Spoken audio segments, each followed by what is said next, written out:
You're very welcome back to the Daily Rundown, where Drew Tosh is just showing off his very snazzy socks. Yes, there we go. This is great broadcasting, isn't it? Great. Very nice. So brightening it up. I may have probably created an odour, but let's just keep going. Where'd you get those?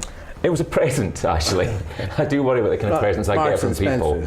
Probably not as expensive as that, I suspect. Are you in that area? Are you in that kind of present category, socks and jocks, Christmas? No, just strange, weird things. Yeah, okay. Socks bizarre very things. Strange. Well, yeah, but they look like ice creams with hundreds and thousands on it. It's a bit bizarre. It does actually. Yeah. It does actually. They're lovely. Anywho, so before the break, we were talking about the lack of special needs facilities and detection and diagnosis. And David, I was going to come back to you just before we finished off this story, where we were saying we want to put more resources in here. Yeah. Where are the government going to be able to find that money? Well, why isn't it a we've got priority? these academies. The schools, Blair's, they used to be called like ADT College. They used to be called, now they're called Wally Range Academy or whatever. And when they do a lot of the selling off of assets in these academies, they should take that money and put it into these things. Right. Instead of giving it some company. You feel like the money's there, I totally disagree with the whole academy strategy. It's the biggest rubbish I've ever heard in my life. Because I don't like public money going into something where you suddenly get a company that suddenly leaps in.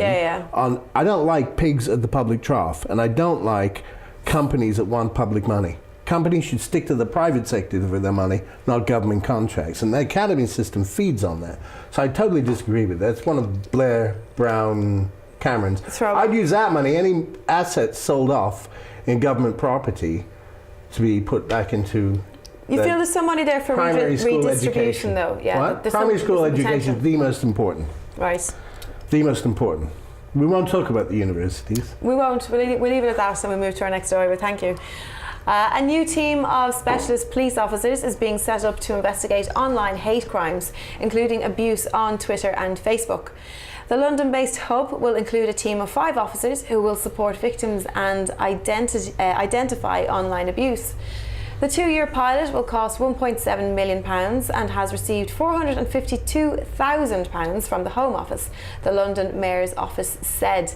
The Mayor's Office for Policing and Crime said that social media provides hate crime perpetrators with a veil of anonymity, making it harder to bring them to justice. Do you feel that this is something that is necessary? Is online abuse on the rise, or have we just been really bad at tackling it until now? Is this something that we do need to move forward with? Definitely. I just don't know how you would do it. You know, there's actually a programme on, I think, next week where somebody's taking celebrities who've been cyberbullied, like Twitter, trolled and stuff. Oh, I've seen that. And they've found the people that are doing it, and they basically sort of jump them with this hapless celebrity, and sort of they get to meet the person. Yeah. And they're confronted with the person that they've abused on Twitter.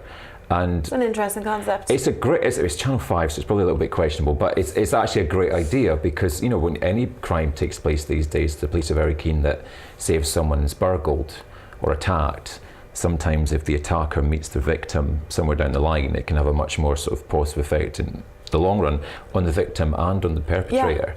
And I think that is a really good way of maybe tackling some of the online stuff, because it's just cowardly. I mean, it's bullying behind, you know, a screen. Most bullies are cowards, but this is even more so because they've just got such a wider reach. But you know, Jeannie's out of the bottle now; she's not going back. So I don't know how you can actually completely clamp down on it. I have no idea. Well, I mean, I think people are always going to be confident, aren't they, behind that anonymity that they talked about. But I mean, some of the crimes, especially against celebrities. I mean, we're kind of on the fence about whether we feel sorry for them sometimes, aren't we? Hold that thought for a second. So I'll just make this point and then we'll let you go, David. Though I don't know, it's particularly horrific threats against them, though. And that's stuff that if it was said in a one-on-one situation, you'd immediately call the police, immediately prosecuted for any kind of threat, sexual kind of threatening of women. Just stuff that you just... It's vile. Do you feel that it didn't happen, though? Like, it's just much harder, obviously, to say something to someone's face, isn't it, though? It's so hard. Are these actual criminals, is what I'm saying? Do you understand what I'm saying? Are they actually somebody you feel that I think they have to be reclassified as that, yeah. Right. Because the intent, the person that's receiving these tweets or whatever, they don't know what the intent is, so the threat is there, the intimidation is there. Which is one of the first questions a police officer will ask you in any kind of an incident situation. Yeah. Did you feel threatened? Well, some people feel threatened if somebody disagrees with them. And so they're called university students, socialist workers at the Manchester University. So they feel threatened if you happen to be a liberal, you know. Are you part of the, not taking offence? Everyone takes offence. I'll tell you, I've had now. death threats on Twitter. And I've had a lot of abuse on Twitter going back 3 or 4 years. How do you respond to it then? Do you just... I didn't.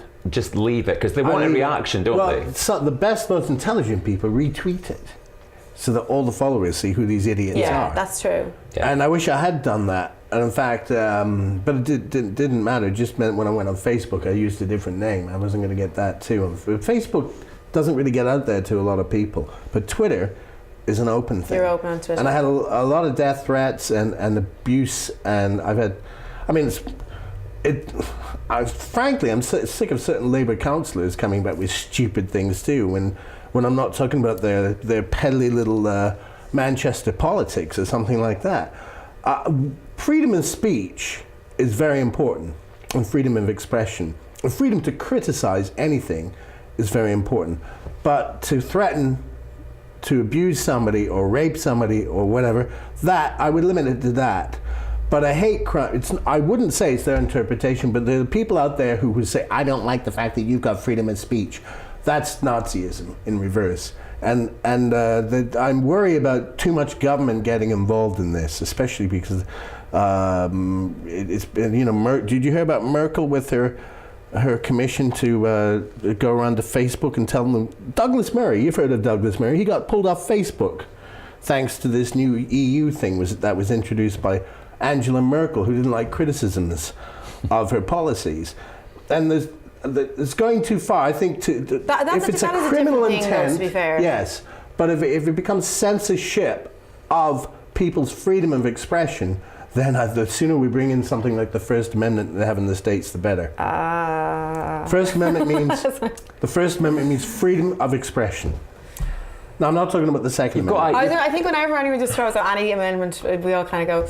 The Second Amendment was guns. I think the difference though between censorship, obviously, we have to have a balance, obviously, with freedom of speech.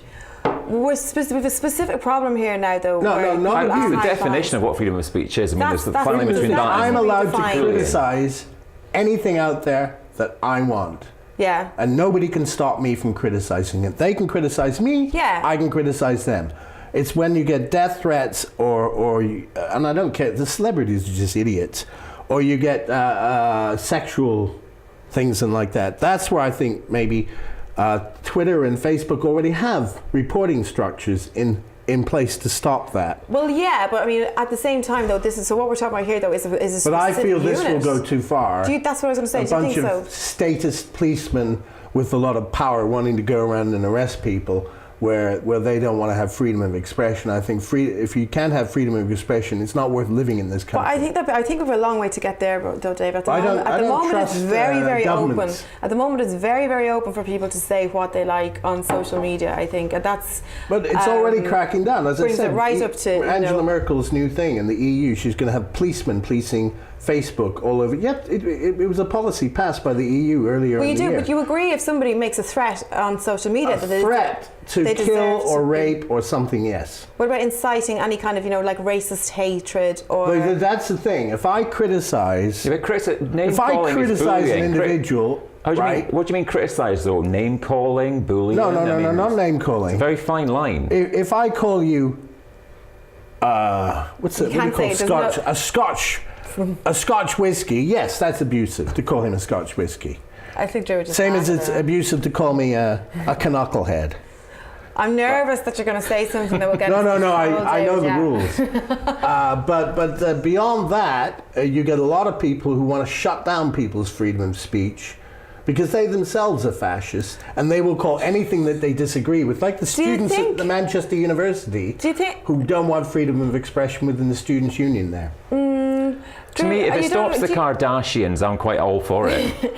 Do you think, though, that this kind of point that David has made is what's got us to this situation, and that this kind of, you know, oh, I'm allowed to say what I want, I'm allowed to say what I want, you know, freedom of speech. We do have freedom of speech. I think that there's a lot that goes under that umbrella. I think that's abused a little bit. Do you? Yeah, there's a phrase that people say, I just like to tell it like it is. Well, actually, sometimes just keep your opinion to yourself. Sometimes how you think it is. No one asked you your opinion. No, so but you don't need to be asked, because from the moment you're born, you're allowed to say what you want as long as you don't abuse people and beat people up. I'm allowed to say, Mommy, that woman is ugly. Or I'm allowed to say, I don't like the colour of your shoes. That would be creepy if you said that at this stage. What? If you said, Mommy, that woman's ugly at this stage of your life, that'd be pretty creepy. Oh, no. I'm imitating a little boy. Because little kids say stupid things. No, I do. I understand your point.